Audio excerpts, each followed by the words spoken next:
প্রিয় পঞ্চম শ্রেণীর ছোট্ট বন্ধুরা, তোমাদের সকলকে আমার চ্যানেলে স্বাগত জানাই। আশা করছি তোমরা সকলে খুব ভালো আছো। আজকে আমি তোমাদের 2024 সালে রায়ো মার্টিনে যে প্রশ্নবিচিত্রা প্রকাশিত হয়েছে তার 210 পাতায় যে 9 নম্বর স্কুল রয়েছে সেখানে তোমাদের পঞ্চম শ্রেণীর ছোট্ট বন্ধুদের তৃতীয় পর্যায়ক্রমে মূল্যায়নের পরিবেশের প্রশ্ন দেওয়া রয়েছে। আমি তার উত্তরগুলো দেখিয়ে দেবো। ইতিমধ্যে যারা চ্যানেলটিকে সাবস্ক্রাইব করে নিয়েছো তাদের সকলকে অসংখ্য ধন্যবাদ জানাই। আর যারা নতুন দেখছো তারাও চ্যানেলটিকে সাবস্ক্রাইব করে নিয়ে সাথে থেকো। চলো তাহলে শুরু করছি। দেখো, একের দাগের বলা হচ্ছে শূন্যস্থান পূরণ করো। দেখো 1.1 1854 সালে হাওড়া থেকে হুগলি পর্যন্ত ট্রেন চালু হয়। ধোঁয়ার মধ্যে ক্ষতিকারক, এটা হবে কার্বন মনোক্সাইড। টেলিস্কোপ আবিষ্কার করেন, এটা হবে গ্যালিলিও গ্যালিলি। সূর্য থেকে পৃথিবীতে আলো আসতে সময় লাগে, এটা হবে 8 মিনিট।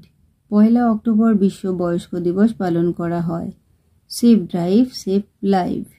ভুটানের ঝালংয়ে, এটা হবে জলবিদ্যুৎ কেন্দ্র আছে। রানীগঞ্জে কয়লা আর খনি আছে। 2 এর দাগে নিচের প্রশ্নগুলির পূর্ণ বাক্যে উত্তর দাও। একটি অপ্রচলিত শক্তির নাম লেখো। সৌরশক্তি। কত সালে কলকাতায় রিক্সা আসে? 1900 সালে। বড় গির্জাকে কি বলা হয়? ক্যাথিড্রাল। পশ্চিমবঙ্গের প্রধান খনিজ সম্পদের নাম কি? কয়লা। ভূমিকম্প যেখানে বেশি হয় সেখানে কিসের বাড়ি তৈরি হয়? কাঠের। মুখ্য জোয়ারের মূল কারণ কি? চাঁদের আকর্ষণ। 2.7 জেলি শিশিতে ভারত সরকারের কিসের ছাপ থাকে? FPO। কত বছর বয়স পর্যন্ত লেখাপড়া করা তোমাদের অধিকার? 14 বছর। পৃথিবীকে এক পাক ঘুরে আসতে চাঁদের সময় লাগে 29.5 দিন। আমাদের দেশে কত সালে সুনামি হয়েছিল? 2004। কোন দেশে প্রথম কাগজ তৈরি করা হয়? চীন। 3 এর দাগের দেখো সঠিক উত্তরটি নির্বাচন করে লেখো। 3.1 কয়লা খনি আছে, এটা হবে রানীগঞ্জে। 3.2 আয়লা ঝড় হয়েছিল 2009 সালে। 3.3 গৌণ জোয়ারে, এটা হবে 12 ঘন্টা 26 মিনিট পরে মুখ্য জোয়ার হয়। পথের পাঁচালী সিনেমাটি বানিয়েছিলেন, এটা হবে সত্যজিৎ রায়। দেখো সত্যজিৎ রায়। হেলমেটের মধ্যে ISI মার্ক থাকে। সোলার লাইট জ্বলে সৌর বিদ্যুতের সাহায্যে। সূর্যের সবচেয়ে কাছে নক্ষত্রের নাম প্রক্সিমা সেন্টাউরি। স্টিম ইঞ্জিন চলতো, এটা হবে কয়লার সাহায্যে। একটি জীবাশ্ম জ্বালানির উদাহরণ হলো পেট্রোলিয়াম। বিশ্ব বয়স্ক অবমাননা প্রতিরোধ দিবস হলো 15 জুন। 4 এর বাম স্তম্ভের সঙ্গে ডান স্তম্ভ মিল করে লেখো। ধূমকেতু, এটা হয়ে যাবে গয়েরটা স্যামেকার লেভি। জেব্রা ক্রসিং হয়ে যাবে হেঁটে রাস্তা পার। সালফারের অক্সাইড হয়ে যাবে অ্যাসিড বৃষ্টি। আর পুঁথি হয়ে যাবে তাল পাতা।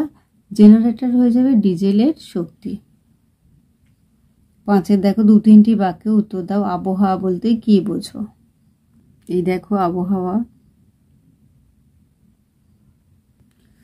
5.2 লাইসেন্স কি ও কোন কাজে লাগে? দেখো লাইসেন্স হচ্ছে ছাড়পত্র, কোন কাজে লাগে দেখো।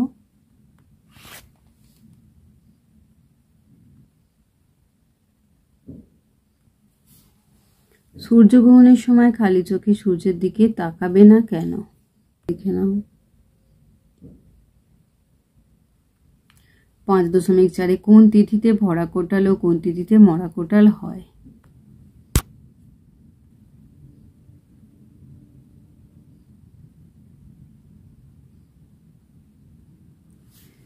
পাঁচ 5.5 পানসি কি? এই দেখো পানসি কি? ডিঙি নৌকার মতোই, তবে আরো লম্বাটে, হালকা পাল কাটানো। হাওয়া লাগলে খুব জোরে যেতে পারে, খুব সাবধানে হাল ধরতে হয়। 5.6 হরপা বান বলতে কি বোঝো? এই দেখো হরপা বান। 6 এর দাগে দেখো নিচের প্রশ্নগুলি সংক্ষিপ্ত উত্তর দাও। 6.1 সূর্যগ্রহণের চিত্র অঙ্কন করো। প্রায় কত কোটি বছর আগে সূর্যের জন্ম হয়? দেখো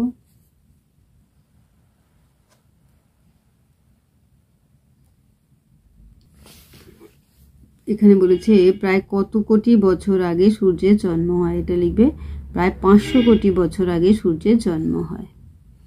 6.2 রাস্তায় বেরোলে তুমি রাস্তার কি কি নিয়ম মেনে চলবে? এই যে দেখো 6.3 শিশুদের কয়েকটি অধিকার আছে তার সম্পর্কে লেখো। কিছু দেখো। 6.4 নৌকার হাল ও পালের কাজ কি? দেখো, হাল অনেকটা সাইকেলের হ্যান্ডেলের মতো, নৌকা কোন দিকে যাবে তা ঠিক করে হাল, আর পালে বাতাস আটকায়, বাতাস নৌকাকে টেনে নিয়ে যায়। এই দেখো, পালের কাজ, নৌকোতে পাল খাটানো থাকলে, পালে হাওয়া লাগলে নৌকো খুব তাড়াতাড়ি যেতে পারে, আর হাল হচ্ছে নৌকোর হালের কাজ, নৌকো কোন দিকে যাবে তা নিয়ন্ত্রণ করা। তাহলে আমার প্রিয় পঞ্চম শ্রেণীর শিক্ষার্থী বন্ধুরা, আজকে তোমাদের আমি 2024 সালের রায়ো মার্টিনে যে প্রশ্নবিচিত্রা প্রকাশিত হয়েছে তার 210 পাতায় যে 9 নম্বর স্কুল রয়েছে সেখানে তোমাদের পঞ্চম শ্রেণীর ছোট্ট বন্ধুদের তৃতীয় পর্যায়ক্রমে মূল্যায়নের পরিবেশের প্রশ্ন দেওয়া রয়েছে। আমি তার উত্তরগুলো দেখিয়ে দিলাম। আশা করছি সকলেই বুঝতে পেরেছো। ভিডিওটি দেখার জন্য তোমাদের সকলকে অসংখ্য ধন্যবাদ জানাই। ভালো লাগলে লাইক করো, কমেন্ট করো, বন্ধুদের মধ্যে শেয়ার করো, আর আগামী দিনে নতুন নতুন ক্লাসগুলো পাওয়ার জন্য অবশ্যই চ্যানেলটিকে সাবস্ক্রাইব করে সাথে থেকো। তোমরা সকলে খুব ভালো থেকো।